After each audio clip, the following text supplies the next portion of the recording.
Got it? Yep. Okay, now we got to get the top of the container, our fermentation container here, ready to start so we can bleed out the methane. So the first thing I did is I put a small pilot hole. There's an actual opening where we can screw in the pipe. We've got the pipe there to screw in. I just got to make this opening a little bit bigger, so I drilled a pilot hole, make it a little easier, and with a 1/2-inch bit, borer bit, and I'm just trying to drill through.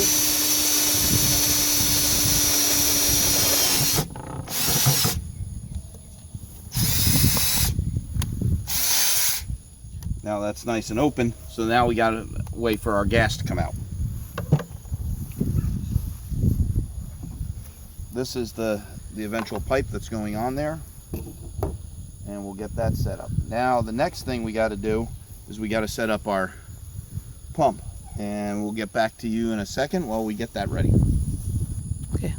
Okay, so what we're using as a hose is what you normally see when you for draining pools, for back flushing. As you can see, if you can zoom in there a little bit, you can see it's 1.5 inch, which fits over our submersible pump, which is right here. This one happens to be a 3/4 horse. That's from Harbor Freight. We'll be mounting the hose to here, sinking it into the slurry tank, and then pumping the slurry into the main fermentation tank. So we'll get back when we get everything connected and show you what it looks like.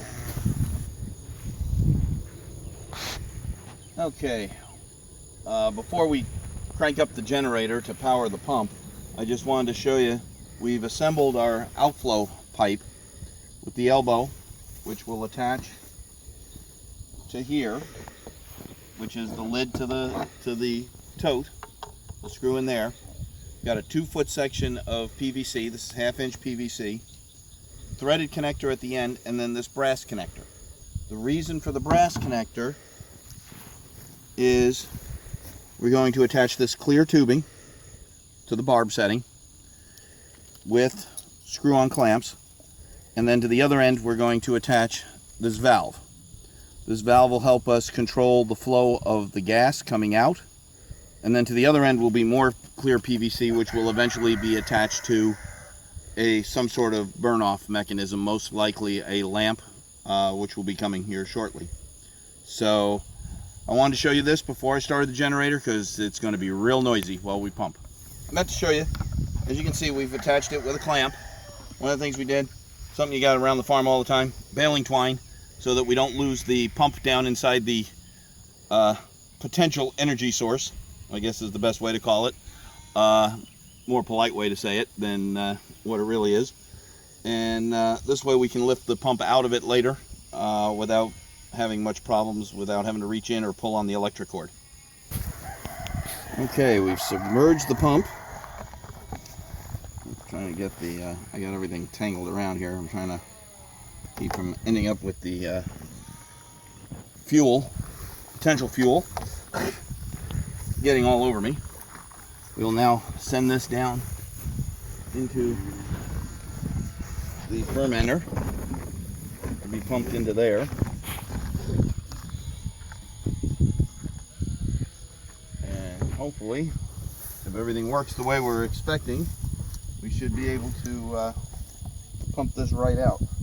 And it looks like I won't need an extension cord. I can reach right over to the pump. Started.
up, heading into the, and you can film it over here, it's spraying up against the wall. So you pump it into there. So our pump is doing exactly what we had hoped. Hopefully you can hear what I'm saying. I don't know if you can, but it shouldn't take long for this to be pumped down.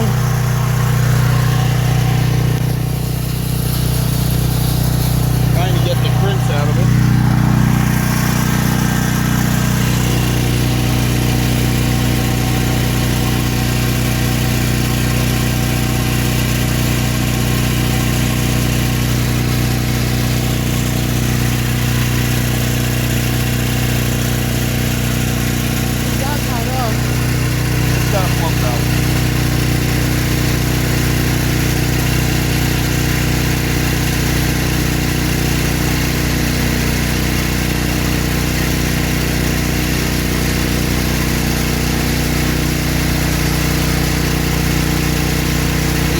Little 3/4 horse pump is really sucking this down now.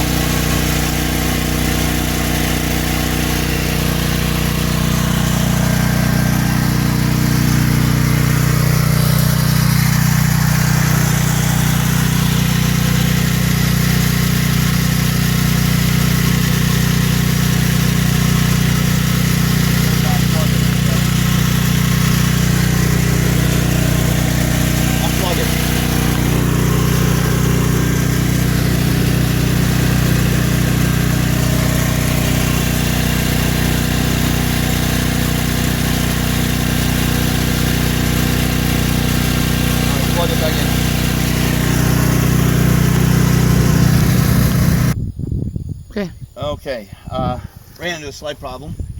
If you look down here, the rabbit manure doesn't break down that well, even with all our stirring. We still ended up with a lot of pellets and stuff at the bottom of a sludge. What I may do is refill this with water, but may not do it today. If you look around us over here, we're about to get hit with a really bad thunderstorm. We're going to have to pack up here quick. But that's something we've just learned, that these pellets don't break down. We're going to try to get some horse manure later on and use that. But so far we've got the rabbit manure. It's barely filled the bottom of this 330 gallon tote. So it's going to take a number of these to fill it up. But we'll keep going until we get it filled up, hopefully to about here. In the meantime, we'll cap it and put finish working on the cap and putting the gas vent in and have that ready. So we'll proceed with that right now. Okay, we got the semi-final plumbing done. As you can see, the clear hose is hooked up. Do have the valve turned to the off position so that we're not expelling any gas yet. I'm going to add some water, start adding water to our slurry tank again, and hopefully we can get some more stuff out of what's left in here. As you can see, there's a lot of thick residue still left. So we're going to refill it again, see if we can get some more potential slurry out of the same bucket of manure. And it may water it down a little, but we'll see what we can do. So as you can see, it's a start, and we're getting there slowly, and hopefully we can get this thing filled up soon. So we'll keep you updated as we progress. Okay, we need another little short piece of hose. We were able to hook the hose all the way down to our spigot down there, which will make life a lot easier. Eventual plan, since this is going to be here for a while, is we're going to cut off of the main line right here along this fence line and bring it right up next to these here so we can easily get water. But we're going to, like I said, we're going to try to refill the tub, and we're getting there. We got a little bit farther to go, and then we'll have to stir it.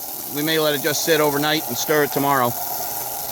That thunderstorm's getting closer, so we'll have to wait on that.